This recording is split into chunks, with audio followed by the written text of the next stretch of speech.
Hi, I'm Marcus Fairs, and as maybe you heard earlier, I'm the founder and editor-in-chief of Dezeen, the online architecture and design magazine. And we have a fantastic panel here today. We have Alexander Lervik, who's a designer. We have Li Pamp, who I'm sure you all know from the TV, right, a broadcaster. And we have Petter Thorne from a Swedish design company that has the longest name of any design company. I thought I remembered it earlier, but do you want to tell me the name of your company again? Skaparkollektivet Forma. 8 syllables, I think I counted it was earlier. Okay, we're here to discuss the line between art and design. Are the two disciplines completely separate? Are they coming together? It's the third time we've done a talk with Aritco. And they're always in very, very interesting locations and have very, very interesting outcomes. Anyway, each of the panelists is going to give a short introduction about who they are and their thoughts about the topic, and then we'll have a discussion. And at the end, there will be time for some questions. So, Alexander, first of all, over to you. Well, thank you. I start. And I have this exhibition here in the museum that's about the theme, the line between art and design. And for me, it's a way of trying to see if I can sometimes go over that line and create art, and if I keep, what happens if I stay on my side of the line and make design. So I start to show this one, my brain lamp. It's an old piece from 2007.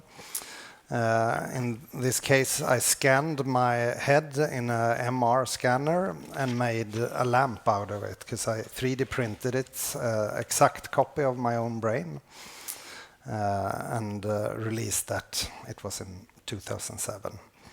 But then the reason I'm here in the panel is because I'm one of the designer for the Aritco lifts. So I won a competition in 2013 about doing the world's first home lift, and created from a blank sheet of paper a completely new lift.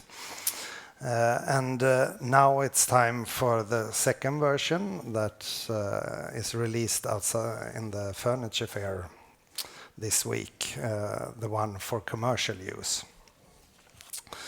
And in the museum I have made 12 objects where I found the inspiration from different art fields. So the chair you see now is inspired by the minimalistic art, and I created an easy chair with a 3-dimensional pattern.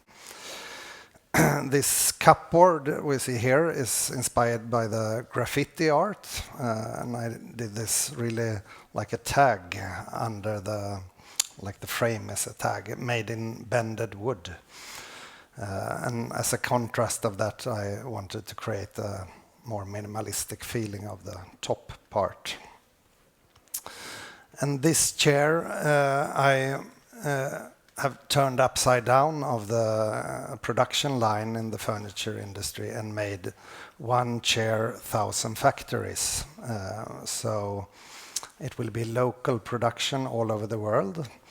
And to explain really shortly, I had a TED talk in 2009 about the future of 3D printing, and had a thesis that we as a designer and producer will end up in the same situation as the musicians did in the late 90s, that people start downloading our products and print them without we getting paid for it. So my last part of that lecture was that we need to start Spotify for the design business before instead of after. So now we start this. So if you buy the chair online, you will, and you live in New York, it will be made in New York. If you live in Mexico, it will be made in Mexico, and so on. So, and we also give it away for free on the internet. So. When you started out your creative journey, your career, you studied at the school. Beckman's Design of School, Yeah. School of Design. Yeah. Did you know that you wanted to do design and not art, or did you spend a bit of time exploring both of them? And did you think there was any difference between those two things when you were young? Like when I grow up, my mother is a sculptor and my father is an engineer. So I used to say that I became to end up in the middle. But I started as a designer. But then after a while, I might have got bored and started to jump over the line. So. Okay, so a sculptor mother and an engineer father. Yeah. So what were those dinner table conversations like between the two of them? They divorced before I... That would have been a really good point to end the discussion on. Li, tell us a little bit about yourself. Well, my parents are also divorced. My mother, she's a painter, and my father was a management consultant. So that's how that ended. Yeah. No, I guess I'm recognized maybe to most people as a host or as in like a role like yours, Marcus. I've been hosting for nearly 10 years a show, a very nerdy talk show on antiques on Swedish public service TV, and it's a show where we like dig into history, and we discuss very narrow subjects such as one single material. It could be brass, or one single artist, or a movement, and for me it's that is pure joy actually, to dig into history in order to maybe also understand our current time and also understand the dilemmas or the questions that designers of today are hit by. So that is what I've been doing a lot. But my background is actually as an art historian, and I was starting my career on the two largest auction houses of Sweden, Bukowskis and Stockholms Auktionsverk, where I ended up being a curator in the design department. And then I started to I joined one of my clients, a dealer, and this is from the dealer Modernity's stand at the TFAF. That is the world's most exclusive antiques fair. It's in Maastricht in Holland every year. And in this booth, you see the pieces that I was, hanging out with for like 10 or 15 years, so-called design classics. Furniture by Kåre Klint, or in this case, Paul Kjærholm and some of these very famous Paul Henningsen. This, I was taught, was design, and nothing but design. Useful things with a function that, well, they were beautiful, but they are design and not art. But then I started to, think myself. And also in an auction house, you get in contact with like pieces like this one. This is one of the other modernists. This is a silversmith. He's a Swedish one called Vive Nilsson. And, this is a pot. This is something that you can pour liquid in, and it works when you pour the liquid, if it's tea or water or coffee. But when you look at it, and when you know that he was, he discovered the divine geometry together with modernist painters at the time in Berlin and Paris, and he comes back to Sweden and he creates this cubism in silver, you can question whether this is a functional object, whether this is design, or whether this is something that you should maybe regard as art. And in my case, I stick with the idea that this is still design, because it's a useful thing that is created, maybe not for a certain need or to solve a problem, but it's a useful design object with a beautiful shape. If I was still working in the auction house, this object will also come to my department as head of a design department. And this is an object called concrete. It's made of concrete. And the artist, or the designer, as you wish, is called Jonas Bolin. And this was his examined work in 1981. And It can be viewed as a chair. It has a back, it has a seat, it has armrests, but it's very cold to sit at. It's impossible to move. It's nothing of what we call a functionalist piece of furniture. And, you know, we also designed, the producer decided to let the artists or designers sign them and made a limited edition of 100 pieces. So this is a question of, is this design or is this art or is this something in between? And maybe you have the idea of that art is something defined by an idea of something. That art is something that should make people feel or react or make a comment on society, whatever. This is a piece that has all these that I was taught that art is. It doesn't have so much function, but still this piece appears on the design department when you sell it on the second-hand market. So that I find quite interesting, and I think that could be also fun to today's topic. Mm. As the head of the design department at an auction house, I guess one way of looking at the question is what is the difference between art and design is how much did the design sell for compared to the art? I mean, we tend to think of art as being a lot more expensive. So is that the difference? A few zeros? Yeah, but I guess you have a point because the market tend to pay more for that is regarded as art. But maybe we have to redefine what is art and what is design. And I don't know, is it even important anymore? Because as we know, form can also develop feelings, and it could be a mark on society or can create anger or engagement or something. So maybe as the status of designers rise toward what the artists have been for hundreds and hundreds of years, maybe these definitions are not so important anymore. Better, if you could tell us a little bit about yourself then. Yes, thank you. So my background is in product design, coming from a way of working, engaging with the materials and how we perceive and experience materials. But at the same time, I kind of urged of reach out further and put the design in a broader context. And I can see in the lens from where we're looking at now that all of my projects could be viewed as art, even if we never really intended to make them as art pieces. And collaborations has always been very important for me.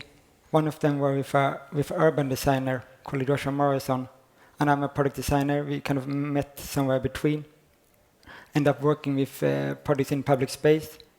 On this example here, you see is it's called Wind Wall, a public art installation which moves in the wind.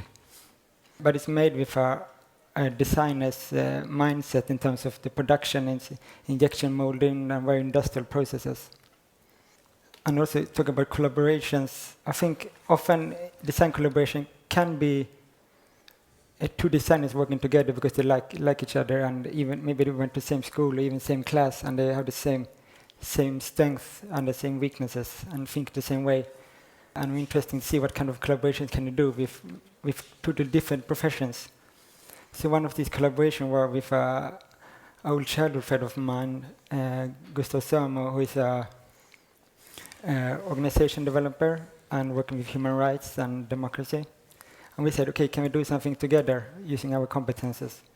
And end up doing a pilot project of using craft and design as a platform for integration of youth coming to Sweden and basically building and making projects, which is called Skaparkollektivet Forma. It was a platform for meetings with people meeting craft and materials, young people coming to Sweden from Afghanistan, Somalia, Iraq, and a lot of countries, meet different parts of Sweden they couldn't reach, or didn't know exist in terms of going to exhibitions and other cultural institutions.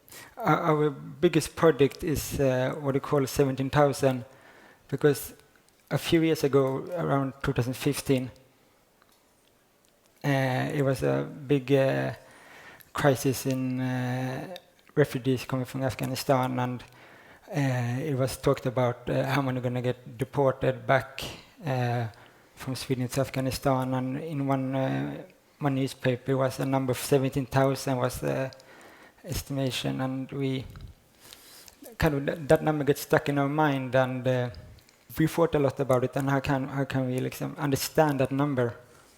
Then we thought, like, how can we show that with something that we make, and we made this big installation that is contain 17,000 small unique art pieces, you can say, assembled in a huge installation that is made. It is an artwork, but it's clearly made with a designer's mindset in terms of, okay, when we made it, how can we make something that is, we can transport it to different venues, we can build it up in different configurations. There are these 34 oak frames, each of them containing 500 small pieces. And this can be set up in different configurations. It can be a flat wall, it can be a more three-dimensional shape. And when it's also the life between exhibitions, how can we store it? And it was showed, the first big exhibition we did was at Liljevalchs Vårsalongen last 1 year ago. There's a lot of organizations working with Afghanis rights, but they could, at that point, they could never really collaborate because they have slightly different opinions how to work with the issue. But then they could unite behind this work, and kind of they could create a platform for them to meet. Okay, at least we can agree on this one, on this piece. And then outside the art exhibition, they made a flower installation where they started to put down a lot of flowers and make performances and come together. It's really amazing to see. I'm really pleased to say that the art piece have been bought by a foundation now called 17,000, which will continue work in the ethos of the piece. You said that that it is an artwork, or at least that it contains artworks, but you approached it with a designer's mindset, and then you talked about so it needed to be transportable, reconfigurable, whatever. Are you saying then that the artist mindset doesn't take those things into account? That the artist might make something that was impossible to transport, or deliberately make it as difficult as possible? Is the artist not so concerned with practicalities? Is that one way of looking at the difference? Could be, but not necessary, because there are loads of artists who are, I think, like very practical and make things in the same way as a designer makes. But it's more like, for me, I see it. Okay, I can see how the designer's way of thinking really shines through when we produced and made the process of making it happen. Do you have in your minds a definition of what art is and what design is? To my answer is that for me it's not really relevant if someone wants to classify themselves as an artist or a designer. But at the same time, sometimes how you read an object, if someone says it's design or if it's art, even if it's the same object, you read it completely different, and even if it's a good or bad thing, if it's art or if it's a design, I would say. What about you, Alexander? Could you define what design is? In one way, no, because like art could be anything.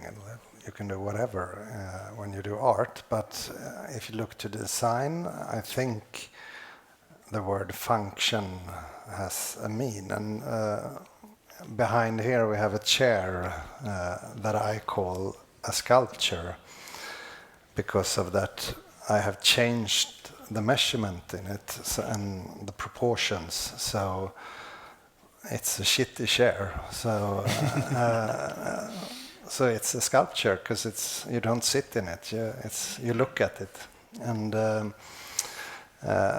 that's one way of thinking of it. But But it's art because you decided that it is a piece of art. Yeah, I did that. It's a but shitty someone chair, else can, so it has to be something else. Yeah, exactly. And It's a shitty chair, but is it a shitty piece of art? Would you have accepted it at your auction house, you think? Oh yes, oh yes. As a homage at Giacometti. yeah. Yeah, for sure. No, but I think it's something in there with when I work as a designer, I need to look at things in a completely different way. And because we are here, I can explain it through some of my objects. For example, the lamp standing over there. When I started to do it, I made it without light, just like a sculpture standing in full scale, welded together, and it looked really, really nice as a piece of art. But then I wanted to do it as a lamp. And then the big work for me started, because I needed to change the whole construction because I needed wiring through the whole lamp. And because of that, it is a geometric shape. Each pipe meets the material in between each other only for 20 millimeters in width and 5 millimeters in height. And in there, I'm going to put a lot of cables and a lot of screws and everything to be able to produce it in mass production.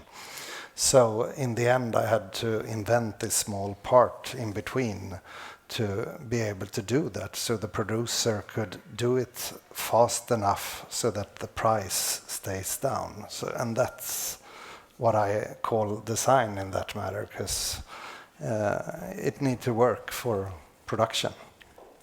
Actually, maybe we should have a checklist of things that we think are different between art and design. Yeah. So we've all mentioned function, 3 ticks for that. Price, now we've talked about price. So design is cheaper than art. That's one way of looking at it, right? But not necessarily any longer.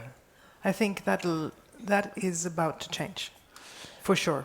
What do you mean by that? I mean that maybe we evaluate design on a few more levels than we did before. If design is the answer to a problem that has to be solved, or a solution or a need that you want to meet, then it stays as a functional object. But I think that we have added a lot more to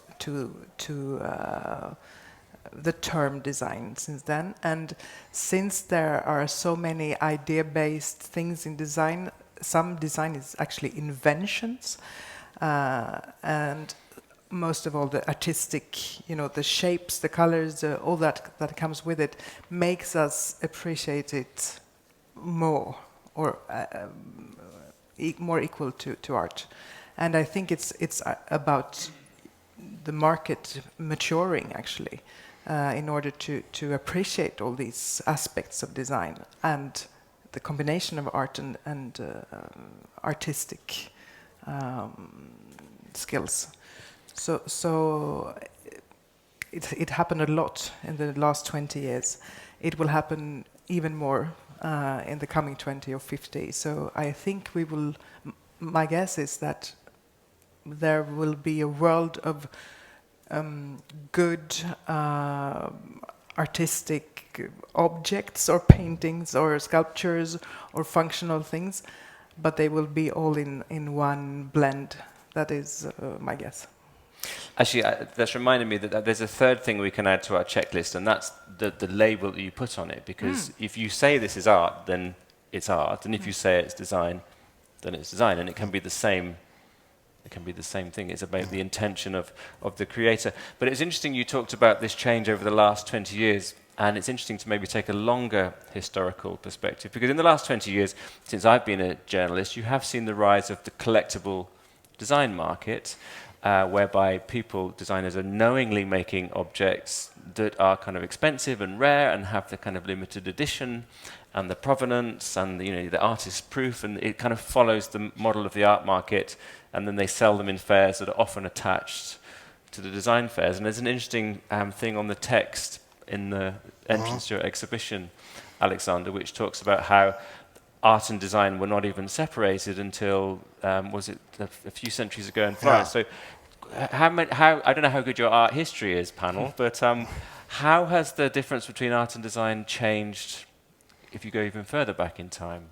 You never used the word design until 100 or maybe 100. Maybe William Morris was the first to express the word, but I guess it's even in the post-war period of the 20th century that we really use this word. It was like Charles Eames, who was maybe the first known designer. He was, he was making this plywood leg supportive for the war industry.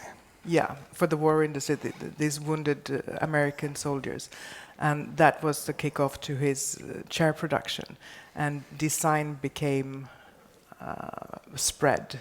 We weren't really separating these before. There were carpenters, there were craftsmen, and there were artists, but designers came much later. But there is something just within the word as you're talking about, art is compared to a design. That can be so many things. It can be a verb you're designing, or it can be a style. Like art is just an umbrella for you. Either you don't do arting, you do sculpture, or you paint, or you make an installation. And there lies something in there as well, I would say, in talking about the process and the value of a word. Is it this discussion about is it art or is it design? Is it only in the kind of the field of the visual arts? Because, I mean, you go to a restaurant. Some restaurants, the chefs are artists, really, but you can still eat the food. And some chefs are more like designers because it's practical. But you don't say, I'm going to go and have an art dinner tonight, and I might have a design dinner tomorrow. And tennis players, great sports people, athletes are kind of artists in a way, but you don't go to an art tennis match where it's all about the movements and because they just want to win, right? Why in what we do is we got this kind of obsession about the difference or the similarities between them? Restraints is maybe one of the keys for designers. There has to be some kind of limitation. Whether, I guess in every artist's case, the idea comes first, and for a designer, well, you can say against me, maybe the problem comes first, and then you start to have your ideas of how to solve it. Or, well, you can also, like the commercial, you can create the problem, yes, because you are creative, and then you solve it yourself, and you have that. But I guess that design is more about restraints. Yes, I agree in one way, but a lot of designers, me myself, sometimes kind of start with material and then see, okay, this if I manipulate it in this way, then this happen, and then okay, maybe I'm gonna find a function where in context I can use this approach. So in that sense, you apply. Even if you don't start with the function, you apply it later in the stage. So I agree with you in that sense. And you were talking about like having a function, but sometimes the function could be emotional or making a performance. It doesn't need to be this technical function. I think maybe lies in open up the word of function.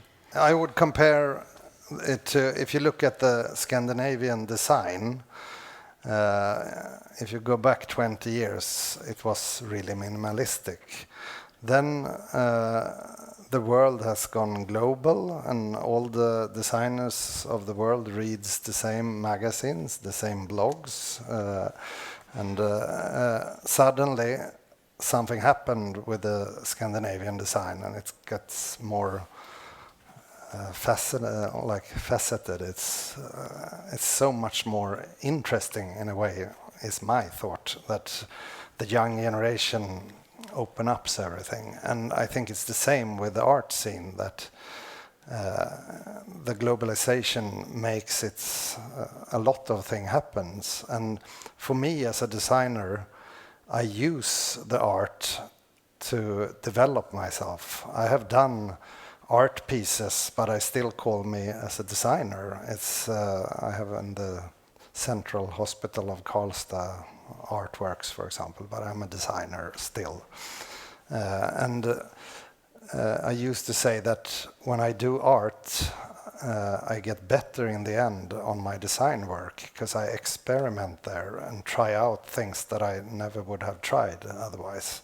And in the end, my commercial side, that I call it, gets better. So that's what I think will happen more and more, that our businesses grow together, and it's kind of uninteresting. And if I'm called me an artist or a designer, it's something happening out there. So we've talked about William Morris and the arts and crafts movement. There have been times, lots of times in history, where creators from different disciplines have contributed to a movement. Like you think about the Stil, you think about Art Deco, those kind of movements. Is there a similar movement happening now, or is there one emerging where, regardless of, and also in some of the early modernists and Picasso and his era, where even musicians and dancers all became part of the same whirlwind of culture. Is something like that happening now, do you think? Is there any movement that brings people from different disciplines together in pursuit of a common aesthetic or idealism or something like that? My feeling is that I have an 18-year-old at home who is now about to graduate, and he wants to go into what he expresses as the creative world. And then I ask him, okay, but could you be more specific? What do you want to be, an architect? Do you want to be a painter? Do you want to be a designer? Do you want to be a graphic designer? And he's like, that's the most stupid, old-fashioned question I ever heard, because Mom, it's not about choosing one or the other. It's all a meltdown. And it may be in your time, back in the the olden days, as my kids say. Yeah, but this is true, and according to his friends, because we were gathered, a lot of them around the table, they talk about these creative non-borders in a way that is for me new. So yes, I think something is changing. It is not maybe so important for the coming generation whether you're an industrial designer or whether you're an artist, because you can work in these different fields. Another difference perhaps between art and design is the way people respond to it. Do you act differently in the presence of art and the presence of design? Is that another thing that should be on our list, the way that we respond to one or the other? Yeah, I think you are correct. I remember a couple of years ago, me and my wife and our youngest son were at one of the art museums in Denmark, and he, like 1.5-year-old, running around, and suddenly he's like this close to flip over a statue of something. And I was completely afraid. And then sometime later, we are in the restaurant, and then a chair is falling. So of course, but that's, again, it's the value. Like when you see that statue, you realize that you will have a big problem. So we're back to price, really. Yeah. Back to like insurance policy. Yes. Petter, Li, do you have a response to that about the way that these art or design make you feel? Yeah, I think so. Yeah, definitely. And I also noticed that the audience nodding when you ask that question. It's also about how things are exposed.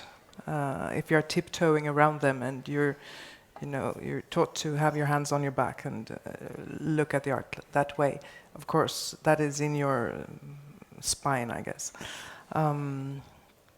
And useful everyday tools, things, design items, chairs, maybe they wouldn't gain that respect. But if you put Alexander Lervik or a Mark Newson one-off piece with a spotlight on it, then people will walk around. So it's a matter of maybe how you expose it and how you package and conceptualize things, I guess. So presentation as well. Yeah, I think so. Yeah. We're out of time for the discussion. I think we should throw it open to questions from the audience. If the definition of art and design lies within the hands of the creator, kind of, what you intend it to be, then art can always be design and design can always be art, but I'm not really 100% sure about it in a sense. If you present art as design, I think there's some like vital parts that's missing, making it design. But what's your take on that? Like if we would take your shitty chair and put it as chairs here, for example, would it be design then, or would it be art still? It'd be just annoying, wouldn't it? Really? No, but if I sat here tonight and said that is a chair, of course it would be a chair then. But in the end, I think it's like the viewer of an object that decides it. Because if you look at my shitty chair and think that, wow, what a chair, then it is a chair. But if you think it's art, I think then it's art. So that's this is a tricky line to decide, but in the end, it's your decision. If you, as a designer, kind of move forward to art, if you do that because of the reason of not really engaging with the essence of designing, and instead of like, okay, so it can be challenging and make it for production and all those things, and then if you unwanted move into art because it's easier to call it art because it doesn't work as a design in terms of function we talked about. I think it's a risk with that, and sometimes you can sense, especially when you just graduated and making things. Okay, well, I work forwards art and gallery pieces because it's just easy to make because then I don't need to engage so much. A question, yes. My idea is that what really defines like design or separates design from the art is the quantity, probably. Because the art piece is a unique piece, even if it's like a limited edition, it can be like 5, 10, or like still limited. And the design piece is made for mass production, and probably in the time then it becomes an art piece when it's like already very few left. Like, for example, Charlotte Perriand chair or Chinese art vase, which was an object to use before, and now it's an art piece in the museums. So. Do you think that the quantity has to define the art and design? So that's another one for our checklist, isn't it? Rarity, potentially. Well, that I was exposed to very much when I was starting to work in the auction industry, when you handle the second-hand market. And one of the first things that the older experts told me that was look for the unique pieces because they are more interesting. Then I recognize also that is not the answer is not as easy as that. I guess that some designs that still it was made in a larger scale can be also regarded as art already. I'm looking at the gentleman beside you because I'm thinking of Märta Mås Fjätterström, who was a designer working with carpets, and of course this is maybe it was, well, she said put the art on the floor, but still it's carpets, useful design objects. Today, 100 years later, we regard them almost as art pieces, and we hang them on the wall. And they are still in production. You can order the same carpets with the same patterns from the same, well, not factory, but from the same place in Skåne. Unique pieces are very sought after, for sure.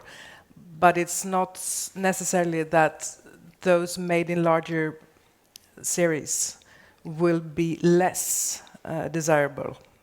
So, well, we haven't got the final answer to this yet, because maybe we need another 100 or 200 years. I'm going to call it a day.